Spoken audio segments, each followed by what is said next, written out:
Sneako is the Jar Jar Binks of the Dawa-verse. They thought that inserting him into the story would breathe some new life into the franchise, but he just ended up annoying us. He's embarrassing. So, why is Sneako the poster boy for Dawa? It's pretty simple, really. For 13 centuries, Islam spread by force. In the early 20th century, the Ottoman Empire fought in World War I and lost. After that, the Caliphate fell apart. It was clear that Islam could no longer compete with far more powerful Western nations, so Muslims started focusing on Dawah to spread Islam. But they realized that most people knew next to nothing about Islam, so they lied about Islam a lot. They made up all kinds of nonsense about the perfect preservation of the Quran and scientific miracles, and this worked well because there was an atmosphere of ignorance about Islam. People didn't know anything about the Quran, so the Dawagandists could say absolutely anything. They kept going until the internet and the availability of Muslim sources made it easier to refute the lies that were being told. The arguments don't work on anyone who's familiar with the topic, or as we like to put it, the arguments don't work on anyone who's familiar with the Dawa script. This means that Dawagandists who want to continue using the arguments need to find people who are still in a state of total ignorance. And that's why the focus in recent years has shifted to getting popular influencers like Andrew Tate and Sneako and now Lily J to spread Islam. Muslim leaders know that people like Andrew Tate and Sneako and Lily J have some of the most ignorant and gullible followers on the planet.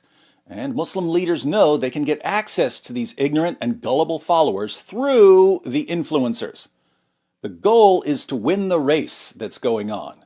They need to dupe enough people into converting to keep Islam from falling apart, just long enough for Islam to take over some modern countries and impose blasphemy laws that will silence critics.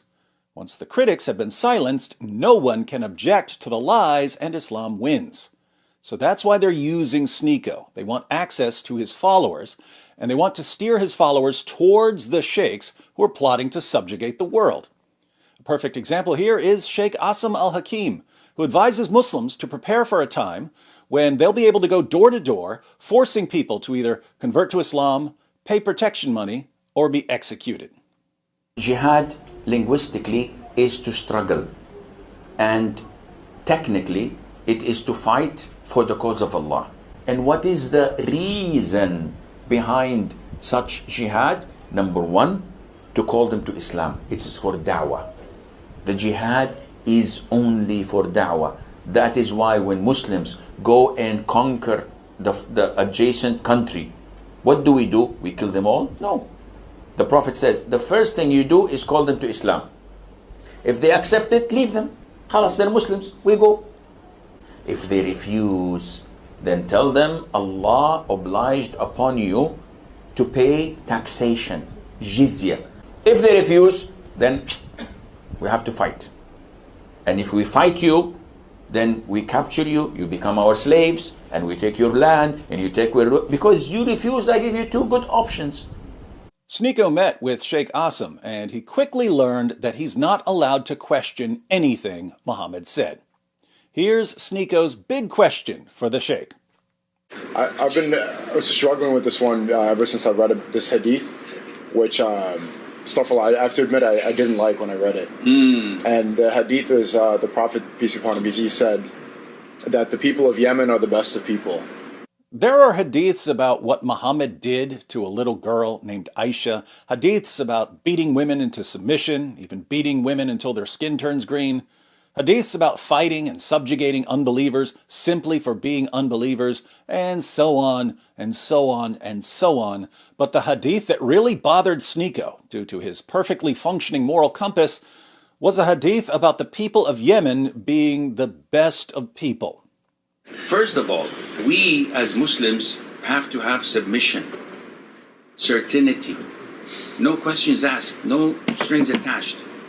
This is Quran, I believe it. Do you fully embrace it? Yes. No questions asked. If Muhammad said it, no questions asked, no strings attached, you submit. And Sheikh Asim is correct, according to the Quran. Surah 4, verse 65.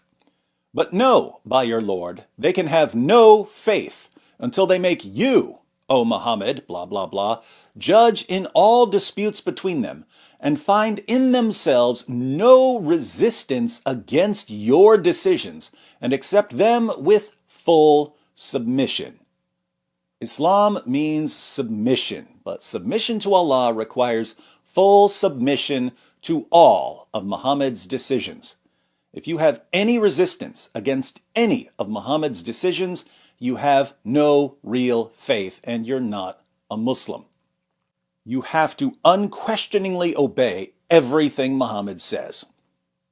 And who received this revelation? Muhammad. This is a hadith. Do you take it? Is it authentic? Is it? That's what I read, yeah. Then if it's authentic, it's from Allah. How could I be shaky? Because if you want to be shaky, this means that you don't have certainty. And when you don't have certainty, you're this close to flipping to the dark side. You don't question it. Because if you question it, you don't have certainty. And you're in danger of leaving Islam. But, I mean, how are we able to judge how authentic hadith is, or... You don't.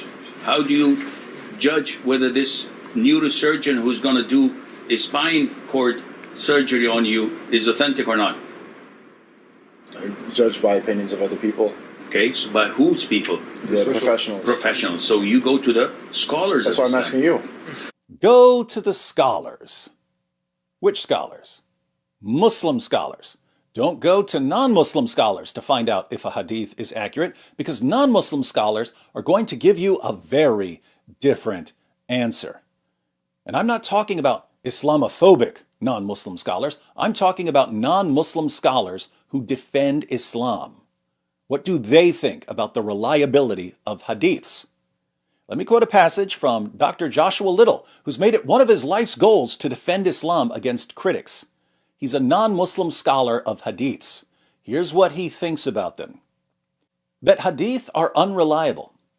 That any given matan, that's the content of the story, cannot be taken at face value as an accurate datum from the first Islamic century, and that any given isnad, that's the list of people who transmitted the story, cannot be taken at face value as an accurate record of a matan's provenance, cannot be seriously contested for multiple reasons.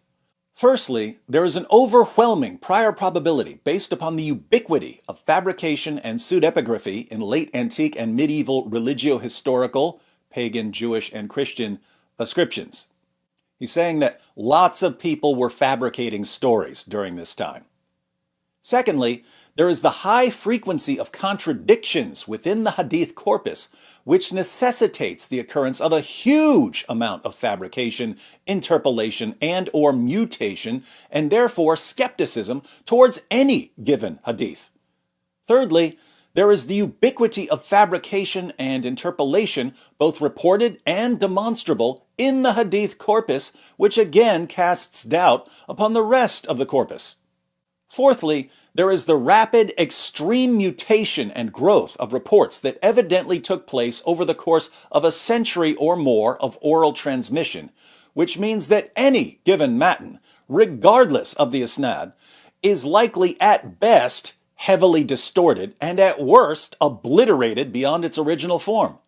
Fifthly, there is the belated emergence of hadith as a genre and corpus, largely during the 8th and 9th centuries CE, which straightforwardly precludes the authenticity of most ascriptions to the 7th century CE. In other words, non-Muslim hadith scholars think the entire system is a joke. That's why Sneako should only go to a Muslim scholar who will lie and tell him that they have certainty about these stories. The biggest problem we have with the Westerners from America and from Canada and from Europe is that they don't have their Islam on cemented area. They're so easy to flip to the other side. And that's why you find many of them starting to be good and strong and mashallah, and all of a sudden, I have doubts. So, people convert to Islam in the West and they start off strong, but then they have doubts. Why? I'll tell you why. Dawagandists lie to them to get them to convert. And then after they convert, they learn more about Islam, and it's not what they were told. You told me Muhammad was the greatest man who ever lived. Now that I'm reading about him, he doesn't sound like the greatest man who ever lived. Why didn't you tell me about this before I converted? How does Sheikh Asim al-Hakim respond when a Muslim has doubts? I have doubts. Why?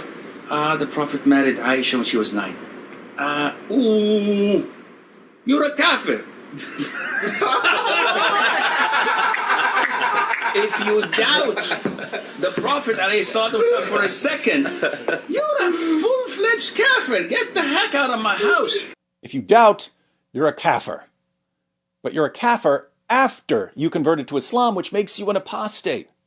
That's a dangerous thing to be in a Muslim country, which is why it's far less common to express doubts in a Muslim country.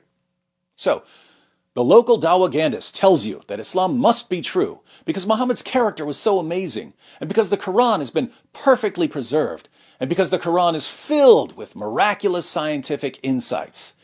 And you convert before bothering to do the slightest bit of research.